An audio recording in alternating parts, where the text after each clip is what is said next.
What is going on, everybody? This is Yes, I Read That, and today I'm reviewing East of Eden by John Steinbeck.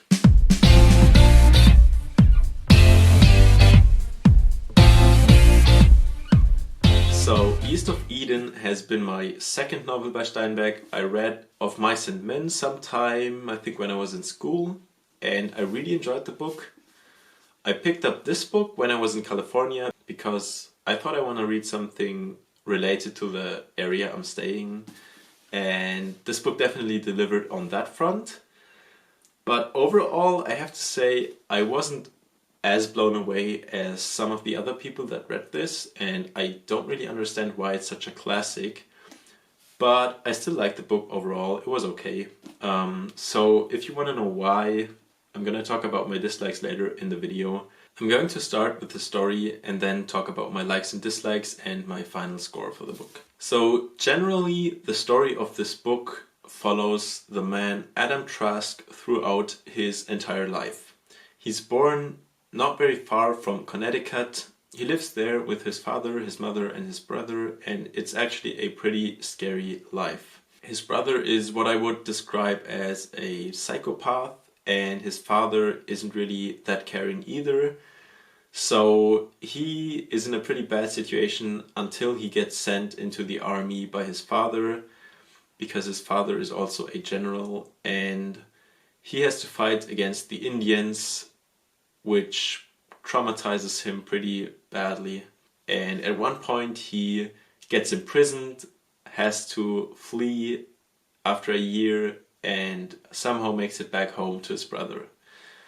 Their relationship gets better from there on, but a pivotal point in this book is when a woman, or a young woman rather, named Kate arrives at this house, and she is wounded, she is super sick, so they nurse her back to health, and Adam Trask falls hopelessly in love with her. Well, what did you expect? After he inherits a large sum of money from his father, he decides he wants to move to the west of the US, to California, to Salinas Valley with Kate, his wife.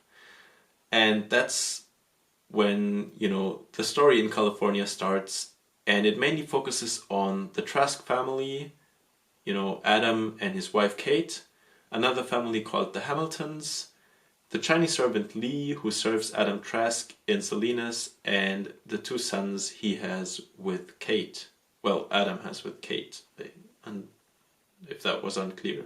I don't want to get too much more into the story. I don't want to spoil too much if you don't know the book. And if you do know the book, then you know already.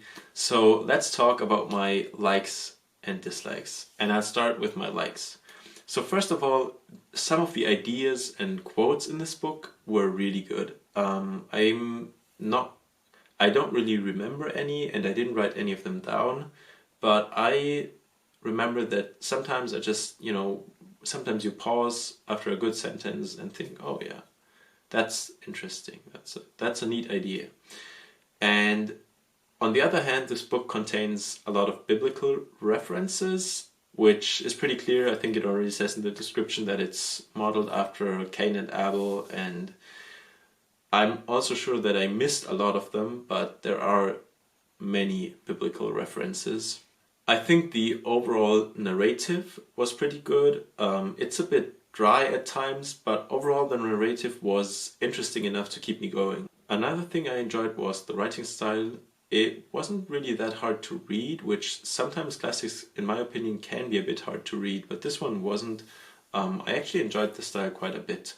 It's a really nice tale of the life in Salinas Valley. On the one hand, it seems like it's an actual realistic portrait of what life was like back in the day.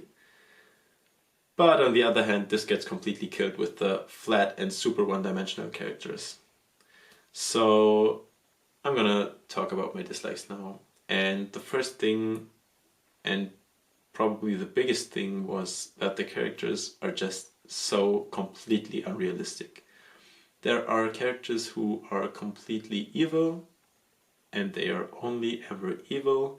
Then there are characters who are only good, and they only ever do good things, which really is, It might be okay, like in a thought experiment, but for a 600 pages book, I don't know. So the characters are pretty one-dimensional, except maybe Carl, who coincidentally was also my favorite character because he actually, made his own decisions, I guess. And the overall meaning behind the book is pretty simple, and it's just you are responsible for your own actions, and it's not like your parents were bad, so you are bad. And this lesson is repeated so many times in the book, and in the end it becomes so clear, and it's just, I don't really get why this has to be dragged out so long. In my opinion, this is the reason why the characters don't really feel like actual people. They feel more like a symbol of what a good person is and a symbol of what a bad person is. There are a few nice ideas and quotes sprinkled inside this 600 pages book, but that's just not enough. I felt pretty bored at times. I didn't really know why I would continue reading. I didn't really see any goal this was leading to. So yeah, honestly, I just didn't really get why this was such a classic, because in my opinion, it doesn't even convey any great ideas. If you have super deep insights on what Steinbeck wanted to tell you with this book, and it goes further than just saying you have the choice to influence your own actions and you don't have to do evil stuff just because you were born by a purely evil person, which nobody in this world is, yeah, then please tell me. Tell me in the comments below. And overall, as I said, there is not only bad stuff, but the bad stuff was really bad. And I found it hard to enjoy at times because of that. The ending was actually really good. So my overall score for the book was a 6 out of 10. I think I actually liked Of Mice and Men better. And I think there are a lot of other classics out there that are also better than this book. So yeah. So what was good about this book was there are some cool ideas and references, and the ending was really satisfying. I'm not gonna lie, the ending was pretty cool, but yeah, it's just, I think it's a bit too long. Alright, so this about wraps up my review. I'm pretty sure that a lot of people are gonna disagree because this book is so popular, but if you disagree and have some other insight on the characters, especially Kate, who was just bad, then Lee, who was just good, tell me, what did I miss? For me, the characters were just too flat, too one-dimensional, and that kind of ruined the book for me.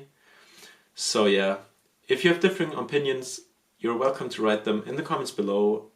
If you liked the video, make sure to drop a like and maybe sub to this channel, and I'll see you in the next video. Till then, bye!